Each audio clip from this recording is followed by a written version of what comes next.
Okay guys, so this is an exciting day. I get to show some of y'all's Patreon dollars hard at work.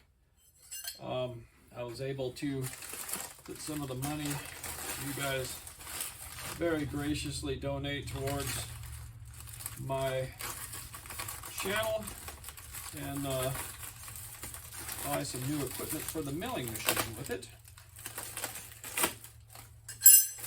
New equipment for the new milling machine. Let's see what's in here. Wow, look, a big old Shar's tool catalog. I may provide some clue as to what we've got. Interesting cover container. Oh, look, and there's some inserts. Okay, let's take a closer look at what we've got here. Let's unscrew this bad boy.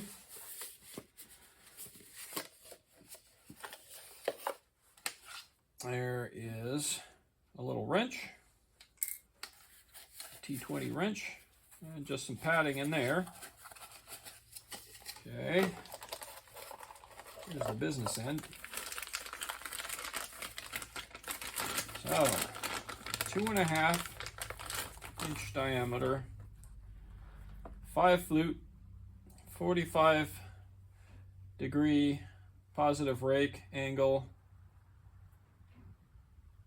shell mill, or indexable milling cutter, or Facemill if you like.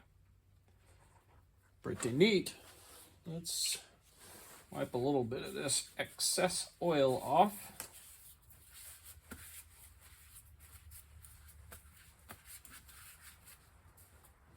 Okay, we'll set that there. What else is in here? Little certificate of quality control.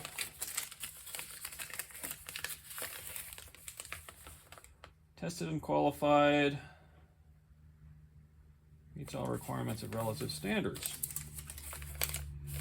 Well, that's neat. Oh, that's cool. So we've got a little brochure about the tool. And actually, this is useful because we have a formula for calculation of cutter speed and recommended cutting data based on insert parameters for different materials. So we have different feet per minute recommended cutting speeds. So that's actually going to be handy for use with this Facemill. Anyway, let's throw it on an Arbor. So I got a batch of Quick Switch 30 or Quick Switch 300 if you like tool holders, and this is one of the ones that I got secondhand from a guy. This is a shell mill Arbor. It has a 3/4 inch Arbor size, so I looked this up and bought it accordingly. And it fits on there just like a glove. Where is the rest of this thing? Now, I might have to modify this because, yeah, it doesn't fit down in there. So I'm going to need to make a little Arbor for this to thread onto, because I can't really grab that in the lathe, and I'm going to have to turn this down to a diameter that'll fit in there. So let me go do that real quick and we'll revisit this. And we're back. So I chucked this up in the lathe and got it turned down, and I considered just making a different one, but I'm probably not going to use this Arbor with any other Facemill than this in the foreseeable future. So we'll just make it fit this. This was hardened. In fact, it was fairly hard to turn down even with carbide tooling. So that was interesting. Anyway, it fits nicely in there now. So let's put that guy on there. Boom. This guy in there. Get the good old Allen wrench.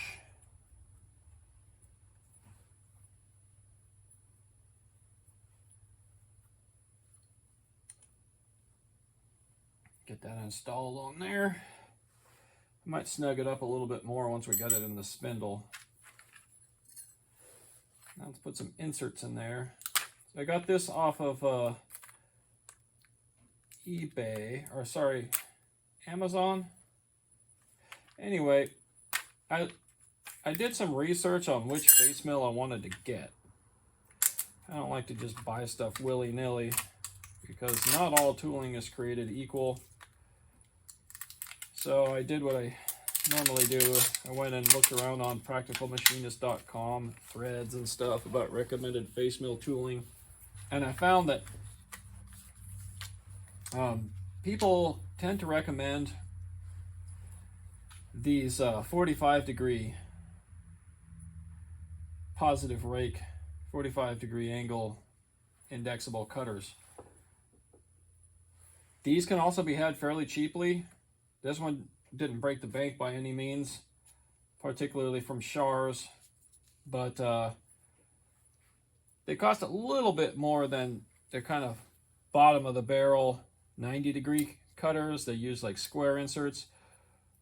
So the one thing is the positive rake angle here changes the chip and reduces the workload on the mill. So they said particularly with smaller mills where running a Facemill can just feel pretty brutal. Just put a lot of strain into a machine that's maybe not all that rigid or doesn't have all that much mass to it and just kind of hammer on it. Instead of using a 90-degree like standard cheapo Facemill, if you use one of these positive rake ones, it'll make your machine cut as if it's a bigger, more rigid machine with more horsepower. Well, this machine is pretty rigid anyway, and it's got 3 horsepower. Pretty good for a Bridgeport type machine, but still, I just don't like that kind of hammering feeling that you get with a 90-degree Facemill. So I went with this. And then as far as insert style, these are SEHT inserts, which are very common. One rationale for using these inserts that I saw is just that the more standard of an insert you use, the more availability there is, and usually the better pricing you can get on them. You can even find them, secondhand or like new old stock surplus. Just much more available and affordable, generally speaking, to use a very common insert. So I got a SEHT insert, 45-degree, 2.5-inch Facemill here from Shars. And I'm pretty excited about this. I have a fly cutter. I use that on like wood blanks and stuff after I rip them, and that's fine. But anytime I got to deck down a large piece of steel or something, I end up having to use one of these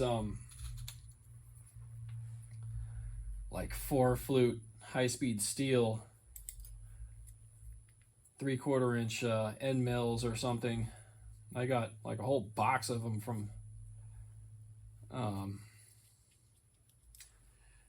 Fireball Tool a while ago, and they work great for random stuff. But a 3/4-inch high-speed steel cutter isn't really what you want for covering a lot of area to take down the height on a piece of stock evenly. So I'm pretty pumped about finally getting one of these. And this deal that I found came with 5 inserts included, so I didn't have to shell out immediately for a box of 10 inserts. These inserts tend to be like $8, $9, $10 a piece. So just a box of inserts for this thing can be like $100. I'm a lot of the time I like high-speed steel tooling because if you smoke it, it's not very expensive to replace or like resharpen or regrind, especially for a lathe.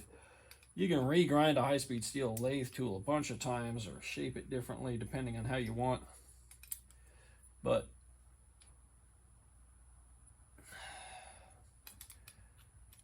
for high-speed material removal and, you know, maybe on some Damascus billets and stuff, high-speed steel just gets worn out so quickly.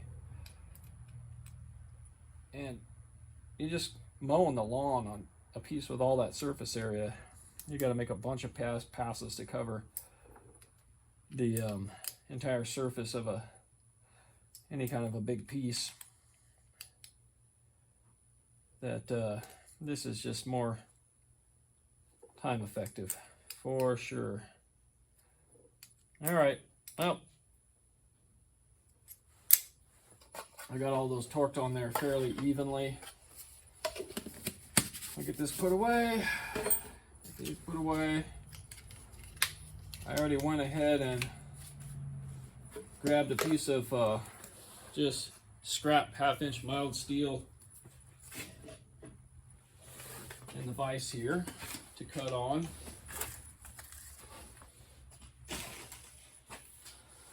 So let's go ahead and put this in the spindle. This is Quick Switch 300. It's an interesting spindle taper, much more robust than R8 or even the Brown and Sharp number 9 that my last mill had. These are big, robust tapers, and they have drive tangs. So really pretty well suited to deploying the 3 horsepower and rigidity of this machine. All right, now we finished snug that. And boy, I love having a power knee on this thing. Watch. Rapid knee. Much less cranking. And we are going to make sure and leave the quill all the way up and locked to get the maximum rigidity from this machine for this job. Alrighty. Hopefully we don't get too much camera shake here. I'm just going to, I got the head dialed into about 650 RPMs, and I'm just going to go at it light. I'm going to take 20 thou to start with and just give it a pretty mellow manual feed here. I don't have the servo power feed working on the X-axis here right now. That's something on the future checklist for this machine. So first we're going to touch off, find 0, back off, dial in 20 depth of cut, and then just feed across it.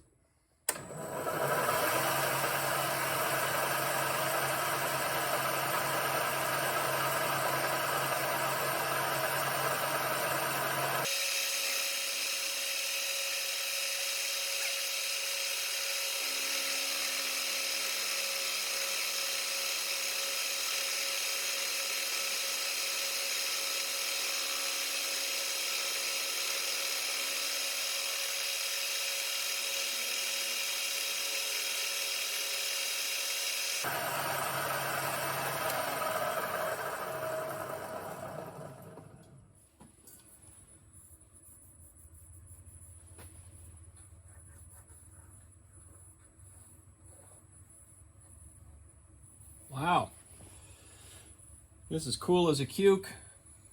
I felt very little tool pressure in the hand wheel there. I was taking a pretty conservative cut. My chips are all kind of bronze colored. Long, stringy, kind of bronze colored chips.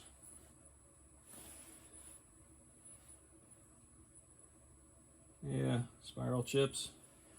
And yeah, I didn't feel like the machine was really hardly kind of noticing what I was doing even at all. This is very smooth, and boy, yeah, it works great.